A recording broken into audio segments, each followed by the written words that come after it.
the MMA and MMA Nude, standing with Rorion Gracie. Rorion, let me just tell you a story. I was 12 years old. The camera guy is my brother. He rented first UFC on VHS. 12 years old, and I was watching that. How does it feel today when you look back 15 years back and now you see how UFC's developed 2011? Well, I'm very happy, of course, to see how the thing exploded, which was what I was hoping for, to increase the awareness of everyone about not only reality fighting, which until that point was kind of a mystery. Nobody knew what would be better, this style versus that style. So the idea of putting everything together was a very clear way to show the world what it works. And I'm very happy that Jiu-Jitsu did very well, which doesn't surprise me. But ultimately it was a way for me to, to showcase to the world the system that has been developed by my father back in Brazil. And what inspired you to actually put on this event, UFC? Well, when I came to the States in 1978, I put some mats in my garage. And while teaching students out of my garage, it was not uncommon that some of the students would say, hey, my former karate instructor doesn't believe in Jiu-Jitsu. He wants to fight you, or Kung Fu, or Taekwondo, or whatever. And I would say, well, bring him in. So we had those challenge matches in my garage. Sound like a little bit like Bruce Lee's story when he comes from Asia here. Something like that. I'm not sure exactly how Bruce Lee's story was, but that's what happened with me.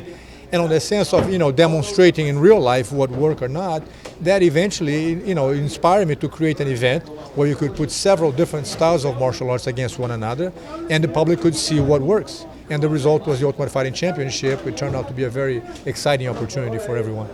Now, you had no judges, you had no time limit, and what else? No rules. There are no rules, yeah. No time limits, no judges, no points, no weight classes, and just two guys walk in, one guy walks out. It was a real deal. And so that's what made the show so exciting in the beginning. Of course, today things have changed. We have a different challenge now, because people, when they see the UFC today, they look at the UFC and they think, wow, that's not for me. Those guys are too tough, but I can't do that. So our challenge now is to make sure that people watching our classes and our breakdowns, which my sons Hiro and Henner do Gracie breakdowns after every major event, is to show people that they can learn the techniques and they can learn to defend themselves effectively, even though they might not be professional fighters.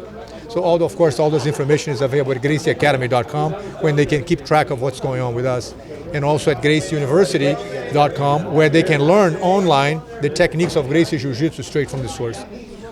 When you were running UFC, did you envision that Ultimate Fighting Championship would look something like today?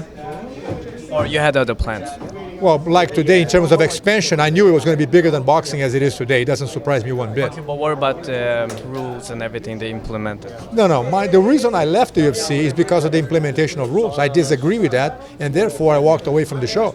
I sold my part because I didn't like the idea of being involved in a show that had rules and regulations, and you can't do this, but you can't do that. It's no longer the real deal. So it's an exciting process to see it grow as much as it is, but I don't like the idea of some limitations that you have. But what do you think the limitations, did it hinder the sport, or did it actually improve it? I mean, in your mind back then, it probably was a hinder, but do you still see it that way? Well, what happens is you see two guys fighting, what should be a real fight, and one person gets the other one in a chokehold, and then the bell rings, and you have to let go of the chokehold. What kind of fight is that? It doesn't make sense to me, number one. Number two, the fact that you put gloves on is not to protect the person's face. When you put gloves on, it's to protect the person's hand. So it enables you to punch much harder than you normally would in a real fight.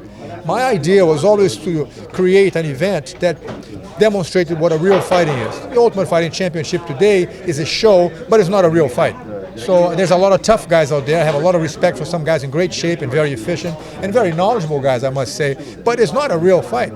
It's a fight with a whole bunch of rules, and so many people have learned to use the rules that they can win the event without being necessarily the best fighter. So in my opinion, it has changed a little bit. It has hindered more than it has helped, but enabled the show to grow, which makes me very happy to see as it grow, as the fastest sport in the world. So with that, I'm happy. But do you ever stop and say, why did I sell it? No, I don't regret selling at all. I'm happy that I'm not involved with this because it doesn't reflect my vision for what I first came up with. So it's important that we understand that. Money-wise, it's a big money-making venture. But for me, it was always much more than the money. It was the ability to showcase a fight that was for real. That's what brought me to America. That's what earned the respect for the Gracie name, is be able to fight against everybody and anybody, anytime. And now that everybody has learned the system, of course, they level the playing field, and everybody's learning Jiu-Jitsu. Ultimately, that's what I'm happy with. What is your thoughts about other tournaments or other organizations? Pride, Strike Force. They all are wannabe. They all are UFC wannabes. I mean, they all have the little difference, but they're basically the same. They're basically the same concept. You put time limits, you put weight classes, and you put regulations in there that you can't do certain things, and you put gloves on. It takes a little bit of the reality out, but it's what's necessary today to make the show and this type of event keep growing. So that's what it is. We just have to do what we have to do. What do you do today? I'm going back to the academy too. No. I mean, overall, what is? You still have your gym right here in California, and you're still teaching? Yeah, we have the Gracie Academy and the GracieAcademy.com. We also have the GracieUniversity.com, which is where people go online. They sign up for free. They watch the first 3 lessons for free, and then they can download the program, practice wherever they are in the world. Students online? Yes. And then they upload the video online. We watch the video and then make comments to the student. We give them feedback so they know exactly how they are doing based on the feedback we give to them. From any place in the world? From any place in the world. Tiger Woods shows you how to do a golf swing on his website, but he doesn't see if the student is doing it correctly. We make sure to make comments to the student back so that if you're doing the technique wrong, we'll show you exactly what you did wrong. It's a very unique feedback process, and we're the only ones in the world teaching that. So is it future right now of the teaching of Brazilian Jiu-Jitsu? Do it online? Absolutely. That's the only way to go. It's very smart, and not only we teach people how to become students themselves, but we also have a program that enables people to become a certified instructor online.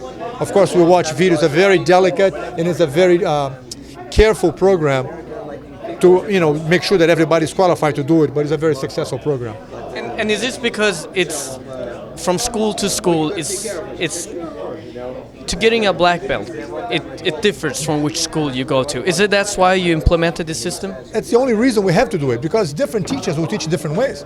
We have a program that is a standard program that all are certified in schools. Class number 4 is exactly the same one in all of them. And that's priceless. You know exactly what's going to be taught in the class in a specific curriculum that everybody can learn the same way. So the next project, you're asking me what else am I doing? Besides teaching Jiu-Jitsu to everyone online, we also are, my next goal now, my next revolution is... you want to tell that to our viewers? Of course, the next revolution for everyone else is teach you how to eat right. The ultimate secret of the Gracie family is the Gracie diet. And my next goal now is to teach everyone how to eat right. Because I don't care how tough you are, if you don't have good health, you're not going anywhere. Now, information for that you get on GracieDiet.com. Check it out, please. So GracieDiet.com, how to eat right. But is that only for MMA fighters or that's for entire population? That's for all of us. MMA fighters are not, especially if you're not an MMA fighter, that you don't have sometimes the opportunity to exercise as often as they do and train as hard with weights as they do. You just have an average life that you don't care about necessarily being a professional fighter. You must know how to eat healthy so that you can be healthy for the rest of your life. One quick question. So you seem you're a visionary. You think ahead. What is the next step of this sport? Well, the next step of the sport, I don't know, for us is to teach people online on GracieUniversity.com how to learn this thing properly. And for me personally as a goal is to educate the masses about how to eat right. Then we have GracieDiet.com. Do you have any other ideas in the pipeline? Maybe you don't want to discuss about that. You see, this is still missing in the sport of MMA? In terms of developing a new show to compete with the UFC and that kind of stuff, that's not. I'm beyond that. I've been there, done that. I have a couple of different projects that I'll keep it under my sleeve for now, but we'll let you know soon enough. Thank you so much. My pleasure. It's good to be here. Thank you. Very good.